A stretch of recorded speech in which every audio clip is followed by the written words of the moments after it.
오늘 출애굽기 3장 1절로 22절 오늘 3장을 강해 설교하겠습니다. 제목을 구원과 선교라 하는 제목을 줄 수 있겠죠. 오늘 그 중에서 10절 말씀만 한번 읽겠습니다. 이제 내가 너를 바로에게 보내어 너에게 내 백성 이스라엘 자손을 애굽에서 인도하여 내게 하리라. 아멘. 자, 우리가 2장까지 은혜를 받았고 오늘 3장을 통해서 하나님께서는 그동안 모세를 이스라엘 민족을 구원하기 위한 지도자로 세우기 위하여 궁중에서 40년, 사도행전 7장 22절로 23절을 통해서 알죠. 또 광야 생활 40년, 사도행전 7장 30절, 모두 80년을 엄청나게 훈련을 시켰어요. 그 후에 이제 때가 참에 그를 부르셨다는 거예요. 여러분, 모세의 일생을 보면 제3기의 인생이라고 하죠. 첫째는 40년 동안 궁중생활, 그리고 40년 동안 80세까지 정말 광야 생활을 했죠. 미디안은 미드로의 양무리를 쳤다, 양치는 일을 했어요. 그리고 80세에 사명을 받아서 120살까지 모세는 하나님의 사명을 감당하는 사명의 기간을 보냈습니다. 자, 어떻든 간에 하나님께서는 개인이나 가정이나 교회도 이렇게 모세처럼 부르고 계신다는 것입니다.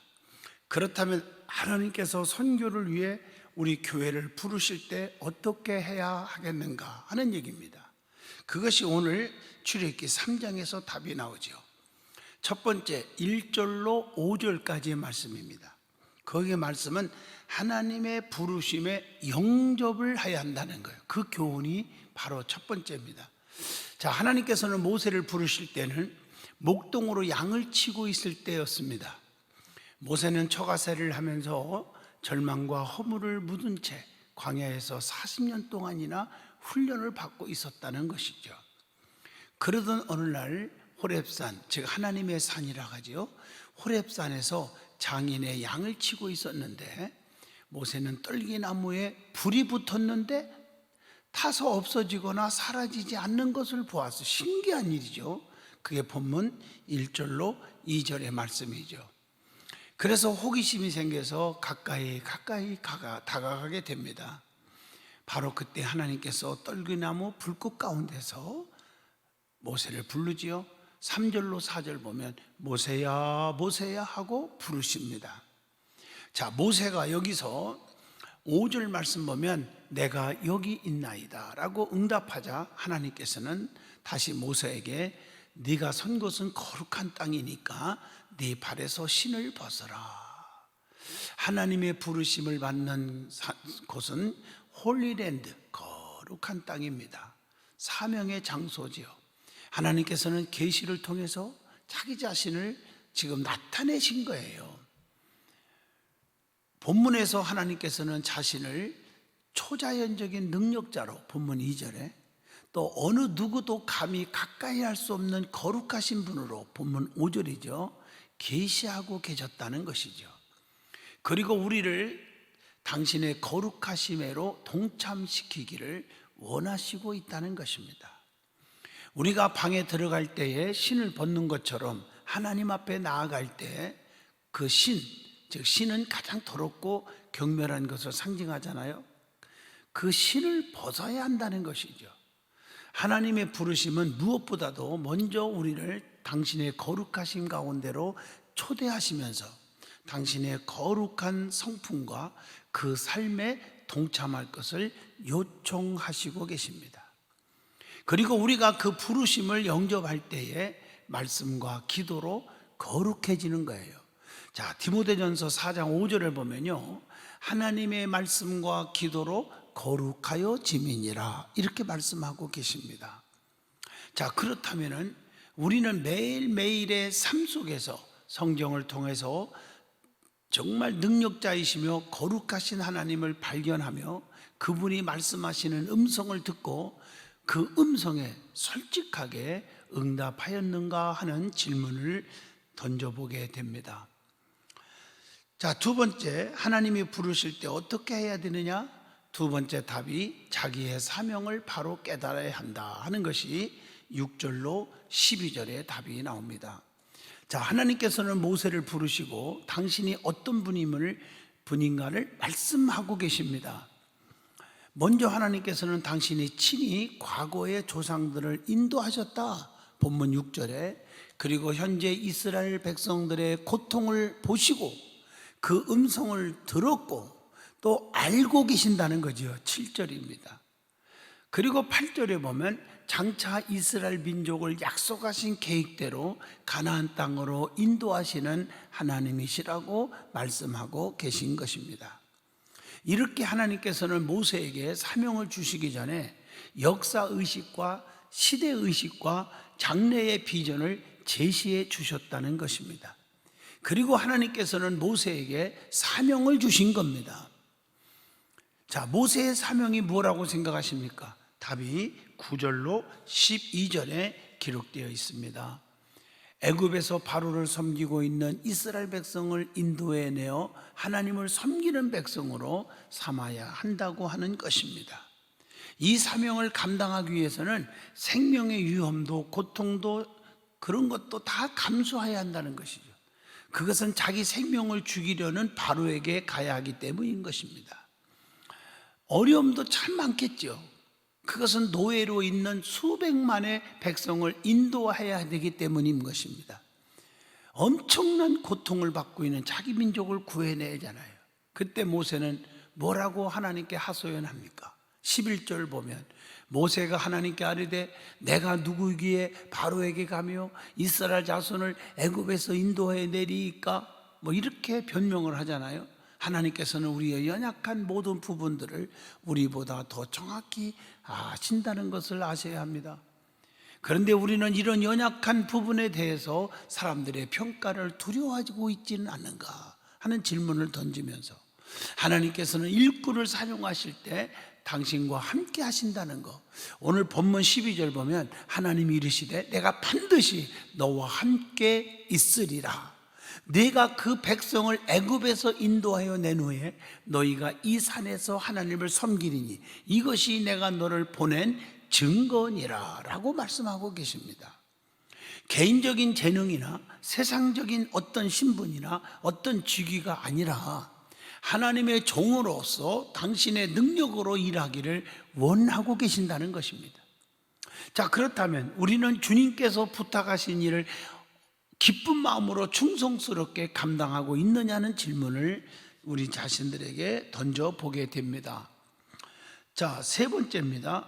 자, 하나님이 우리를 부르실 때 어떻게 해야 하냐? 무엇보다도 주님을 잘 알아서 공동체와 협력해야 된다는 것이 13절로 마지막 22절까지입니다.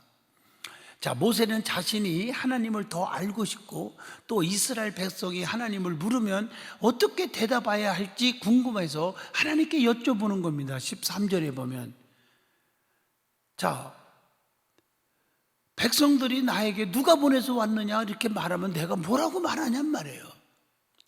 그 14절로 15절에 보니까 하나님께서는 모세에게 뭐라고 말씀하셨습니까? 여기에 대해서 I am who I am, 나는 스스로 있는 자라 라고 14절에 말씀합니다.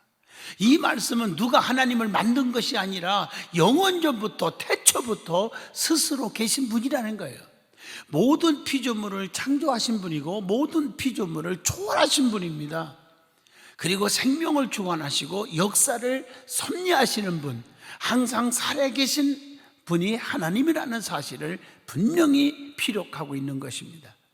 또한 15절에 보니까 조상들의 하나님이라고 말씀합니다. 아브라함에게 역사하신 하나님이 이삭에게도 역사하셨고 이삭에게 역사하신 하나님이 야곱에게도 역사하셨고 그 하나님이 바로 모세에게도 역사하신다. 그 하나님은 어제나 오늘이나 영원토록 동일하신 하나님인 것을 믿습니다. 우리의 신앙관도 그래야 됩니다. 어제나 오늘이나 영원토록 동일하신 하나님이, 지금까지 인도하신 하나님이 앞으로도 영원까지 우리를 인도해 주신다는 것입니다.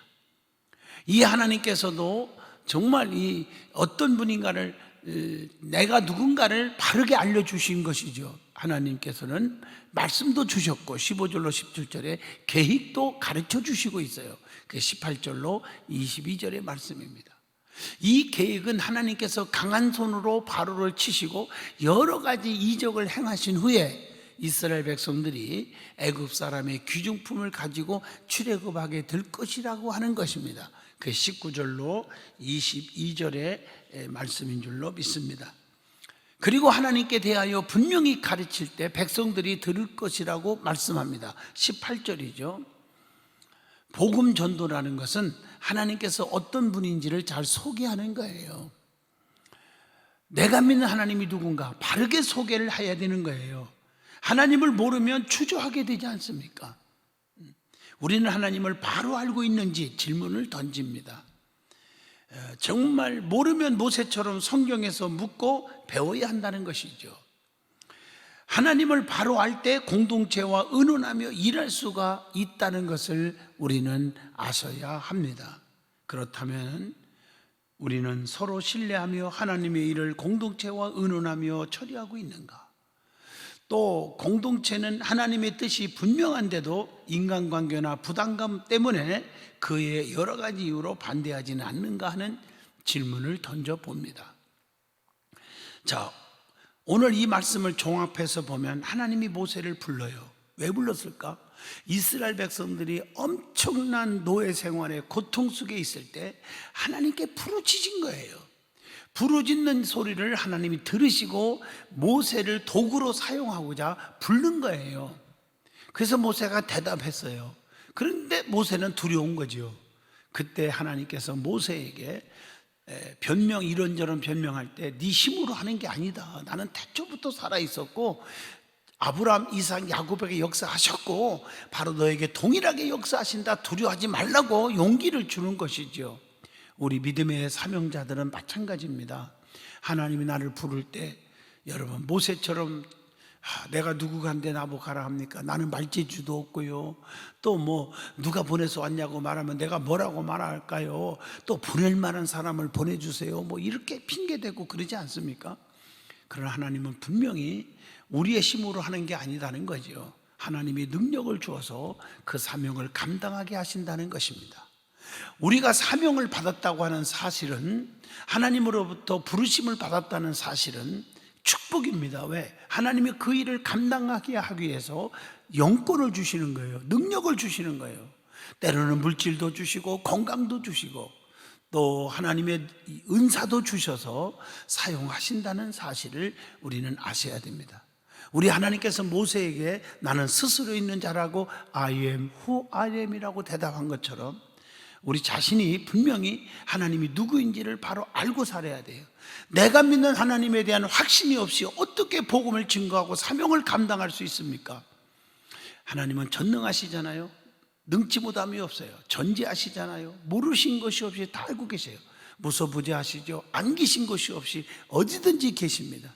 그분은 죽은 자도 살리고 병든 자를 다 고치고 문제를 해결해 주세요. 풍랑이 있을 때는 잔잔케 하십니다. 실패하는 자에게는 성공하게 하십니다. 그분이 나의 하나님이십니다. 그분이 우리를 불러셨고 우리에게 사명을 주셨다는 사실을 기억하고 사셔야 한다는 것, 오늘 말씀을 통해서 깊이 깨달아야 될 줄로 믿습니다. 행여나 무슨 일을 하든지 간에 내 힘으로 한다고 생각하지 마세요. 스가랴 4장 6절에 힘으로 되지 않습니다. 능으로 되지 않습니다. 오직 여호와의 신으로만 되느니라 그랬어요. 하나님이 내게 능력 주시는 자 안에서 내가 모든 것을 다 할 수 있느니라고 말씀합니다. 정말 할 수 있거든요. 무슨 말이냐? 믿는 자들에게는 능치 못함이 없다는 사실을 믿고 확신을 가지고 전능자가 나와 함께 하심을 믿고 우리의 맡겨진 사명을 감당하는 저와 여러분이 될 수 있기를 바라겠습니다.